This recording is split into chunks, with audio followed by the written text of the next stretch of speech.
कोर्टाची पण जी भावना आहे, मी तेच सांगते की कधी कधी एखाद्याला शिक्षा ठोठावल्यानंतरही अजून शिक्षा करावी वाटावी असा एखाद्याचा गुन्हा असेल तर ती भावना कोर्टानेही व्यक्त केली आहे आणि ती सगळ्या राज्यातून व्यक्त होत आहे.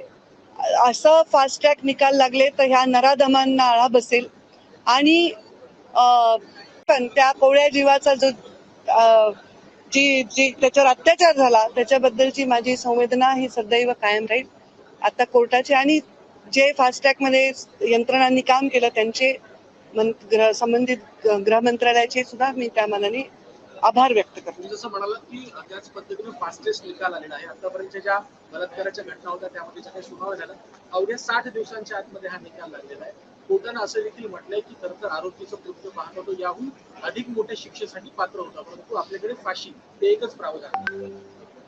म्हणजे कोर्टाची पण जी भावना आहे, मी तेच सांगते की कधी कधी एखाद्याला शिक्षा ठोठावल्यानंतरही अजून शिक्षा करावी वाटावी असा एखाद्याचा गुन्हा असेल तर ती भावना कोर्टानेही व्यक्त केली आहे आणि ती सगळ्या राज्यातून व्यक्त होत आहे.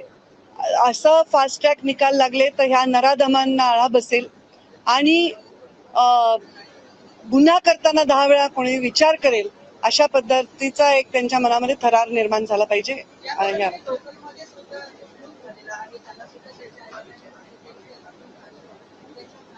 कुठे हे बघ, कोणत्याही गुन्ह्याला शिक्षा झालीच पाहिजे आणि जर कोणी कोणाचा जीव घेत असेल तर त्याला मोठी कडक शिक्षा झाली पाहिजे. हेच आहे, योग्यच आहे. फांसी की सजा दी गई है नशा.